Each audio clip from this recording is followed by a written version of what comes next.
أعوذ بالله من الشيطان الرجيم بسم الله الرحمن الرحيم وكذلك جعلناكم أمة وسطا لتكونوا شهداء على الناس ويكون الرسول عليكم شهيدا وما جعلنا القبلة التي كنت عليها إلا لنعلم من يتبع الرسول ممن ينقلب على عقبيه وإن كانت لكبيرة إلا على الذين هدى الله وما كان الله ليضيع إيمانكم إن الله بالناس لرؤوف رحيم صدق اللہ العظیم۔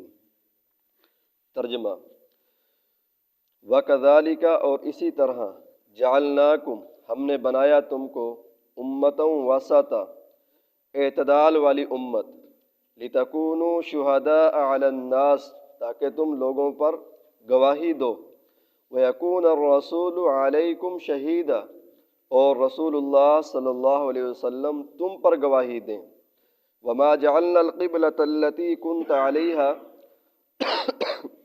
اور نہیں بنایا ہم نے قبلہ وہ جس پر تم تھے، الا لنعلم مگر تاکہ ہم جان لیں، من یتبع الرسول کون رسول کی اتباع کرتا ہے، ممن ینقلب ان میں سے کون پلٹ جاتا ہے، علی عقبیہ اپنی ایڑیوں کے بل، وَإِن كَانَتْ لَكَبِيرَةً بے شک یہ البتہ بھاری ہے، إِلَّا عَلَى الَّذِينَ هَدَى اللَّهُ ہاں مگر ان لوگوں پر جن کو اللہ نے ہدایت دی۔ وَمَا كَانَ اللَّهُ لِيُضِيعَ إِيمَانَكُمْ اللہ نہیں ہے کہ تمہارے ایمان کو ضائع کر دے، إِنَّ اللَّهَ بِالنَّاسِ لَرَؤُوفٌ رَحِيمٌ بے شک اللہ تعالیٰ لوگوں کے ساتھ مہربان ہے اور رحمت کرنے والے ہیں۔ یہ بھئی صرف ایک آیت ہے جس کا ترجمہ کیا گیا ہے۔ اس آیت کے اندر امت محمدیہ کی فضیلت بھی ہے اور تحویل قبلہ کا بھی اللہ تعالیٰ نے تذکرہ کیا ہے۔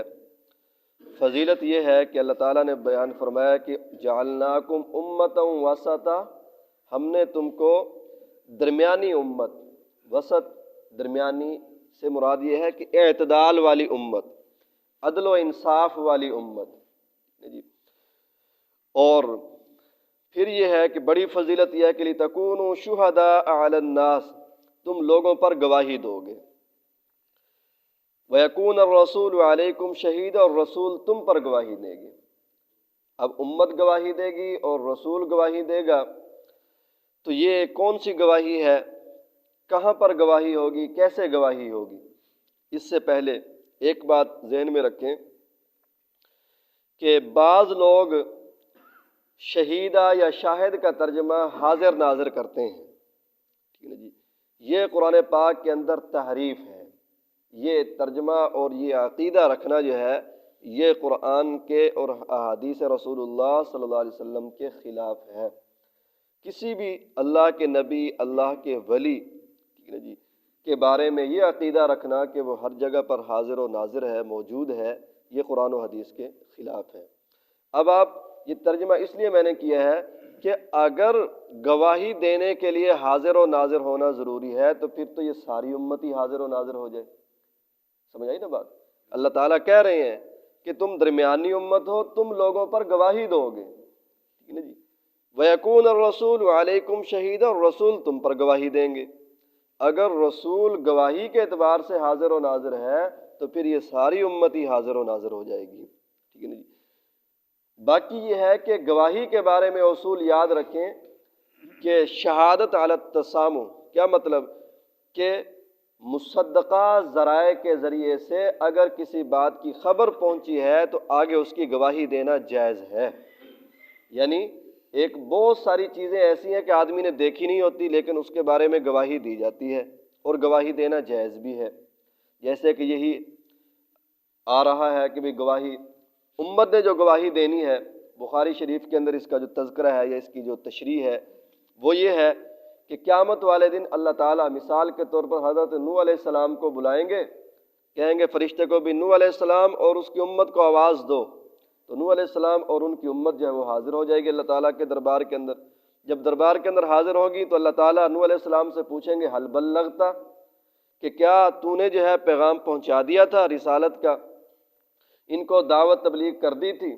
نوح علیہ السلام فرمائیں گے جی ہاں میں نے کر دی تھی، ان کو پیغام پہنچایا ہے۔ قوم سے پوچھیں گے کہ ہاں بھئی یہ میں نے نبی بھیجے تھے، انہوں نے اپنا پیغام جو ہے میرا پیغام تم تک پہنچایا ہے۔ قوم وہاں پر انکار کر دے گی کہ اللہ اس نے تو کوئی ہمارے پاس پیغام نہیں پہنچایا، یہ تو ہمارے پاس آیا ہی نہیں ہے۔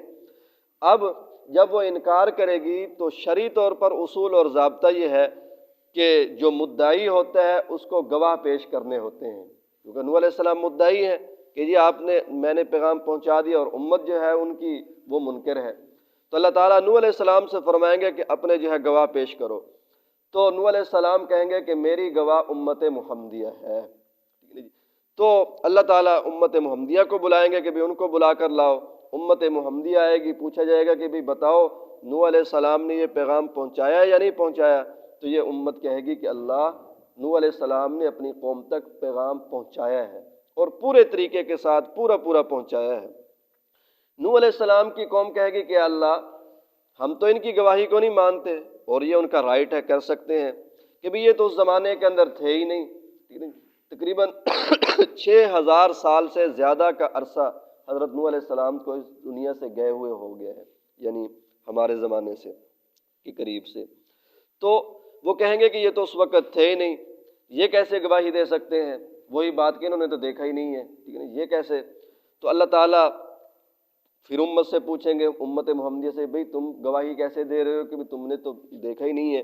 وہ کہیں گے کہ اے اللہ آپ سچے ہیں، اور آپ کے رسول جناب رسول اللہ صلی اللہ علیہ وسلم بھی سچے ہیں۔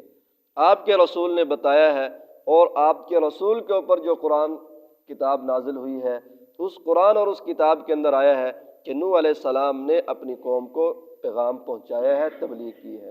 وَلَقَدْ أَرْسَلْنَا نُوحًا إِلَىٰ قَوْمِهِ فَقَالَ يَا قَوْمِ اعْبُدُوا اللَّهَ مَا لَكُم مِّنْ إِلَٰهٍ غَيْرُهُ، ہم نے نوح علیہ السلام کو بھیجا، قوم کو کہا کہ اللہ کے سوا کسی کی عبادت نہ کرنا۔ تو پھر اللہ تعالیٰ فرمائیں گے کہ تمہاری گواہی صحیح ہے۔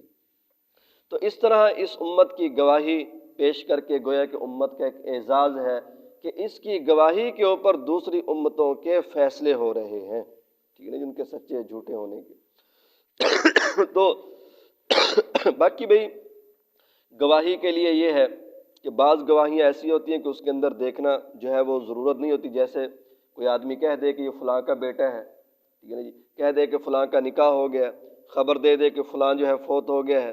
جیسے ہمارے یہاں کل خبر پہنچی ہے کہ جی وہ نسیمی جو کملی یہاں سے چلی گئی تھی، جی وہ زندہ ہے، فلاں جگہ پر ہے، تو ہمیں یقین ہو گیا نا، کیونکہ خبر دینے والے مصدقہ ہیں۔ خبر دینے والے نے ابھی تک ہمیں دیکھی نہیں ہے، لیکن ہم دوسروں کو بتا دیتے کہ جی وہ زندہ ہے، وہ جو ہے فلاں جگہ پر ہے، یہ ہے وہ ہے۔ تو گواہی کے لیے دیکھنا جو ہے وہ کوئی ضروری نہیں ہے، پکی سچی جو ہے سچے آدمی ہوں، ان سے جب مصدقہ طور پر پتہ چلے کہ فلاں آدمی نے جو ہے وہ بتا رہا ہے تو گواہی دی جا سکتی ہے۔ ہاں گواہی کے لیے یہ ہے، بہت ساری معاملات ایسے ہیں کہ ان کے اندر دیکھنا بھی ہوتا ہے، ٹھیک ہے نا، مثلا قتل کا مسئلہ ہے یا کوڑے لگنے کا ہے یا زنا وغیرہ کی جب جو ہے وہ گواہی دی جاتی ہے، اس کے اندر دیکھنا ضروری ہے۔ بن دیکھے سنی سنائی گواہی وہاں پر جو ہے وہ قابل قبول نہیں ہوتی۔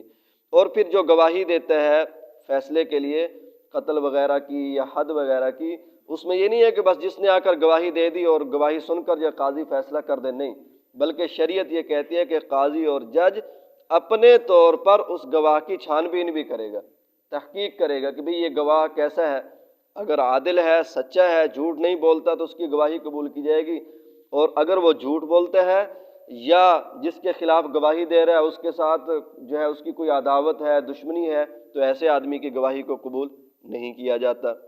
اور گواہی کے لیے باقاعدہ شرائط ہیں، اور بڑی سخت قسم کی شرائط ہیں شریعت کے اندر۔ میرا خیال ہے کہ وہ شرائط آج کل کے زمانے کے اندر 100 میں سے کسی ایک آدمی میں بھی بڑی مشکل سے پائی جائیں گی۔ مثال کے طور پر اس کی شرائط میں سے آپ کو بتا دوں تھوڑی سی۔ ایک شرط ان میں سے یہ ہے کہ گواہی دینے والے نے کبھی جو ہے وہ جان بوجھ کر جو ہے وہ نماز نہ چھوڑی ہو۔ ایک بارش کا یا کوئی لنگڑا ہے یا کوئی اس طرح کی بیماری ایک عذر ہے، بغیر عذر کے اس نے کبھی جماعت بھی نہ چھوڑی ہو۔ اگر بغیر عذر کے اس نے 1 یا 2 جماعتیں چھوڑ دیں تو اس آدمی کی گواہی قبول نہیں ہوتی۔ اس میں تو میرے جیسے بھی جو ہے وہ، آپ جیسے بھی جو ہے وہ نہیں دے سکیں گے۔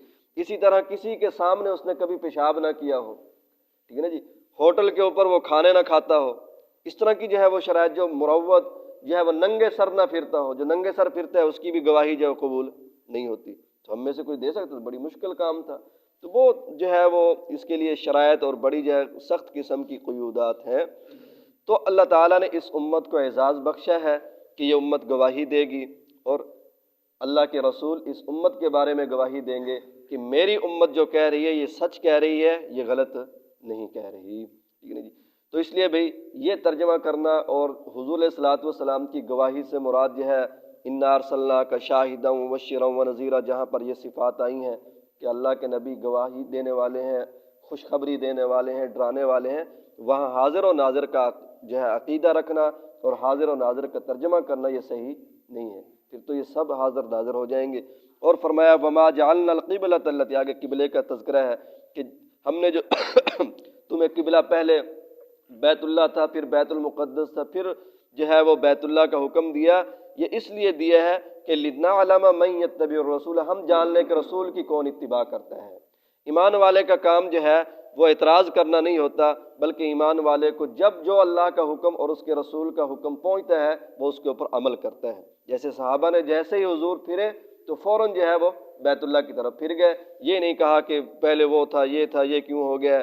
اور فرمایا کہ ممن ينقلب على عقبیہ، اور پتہ چل جائے کہ کون ایڑیوں کے بل پھرتا ہے، یعنی گمراہ ہوتا ہے، مرتد ہوتا ہے۔ جب یہ قبلہ تبدیل ہوا تو کئی لوگ گمراہ بھی ہو گئے، مرتد ہو گئے تھے، اسلام چھوڑ دیتے، بھئی اس نبی کا تو قبلہ ہی کبھی کوئی ہوتا ہے کبھی کوئی ہوتا ہے۔ اور فرمایا اللہ تعالیٰ نے وَإِن كَانَتْ لَكَبِيرَةً، یہ بڑا مشکل ہے، بھاری ہے۔ ایک طرف آدمی نماز پڑھ رہا ہو، عبادت کر رہا ہو، اور دوسری طرف اس کو لگا دیا جائے تو یہ بڑا مشکل ہوتا ہے، پہلے طریقے کو، پہلے کام کو چھوڑنا۔ فرمایا کہ ہاں نہیں، لیکن الا علی الذین ھدی اللہ، جس کو اللہ تعالیٰ ہدایت دے دے وہ پھر ان چیزوں کو نہیں دیکھتا، وہ اللہ کے حکم کو دیکھتا ہے۔ وما کان اللہ لیضیع ایمانکم، باقی یہ بات تھی کہ بھئی جو لوگ جو ہے فوت ہو گئے ہیں، بیت المقدس کی طرف منہ کر کے نمازیں پڑھتے تھے، ان کا کیا بنے گا، ان کے ایمان کا کیا ہوگا؟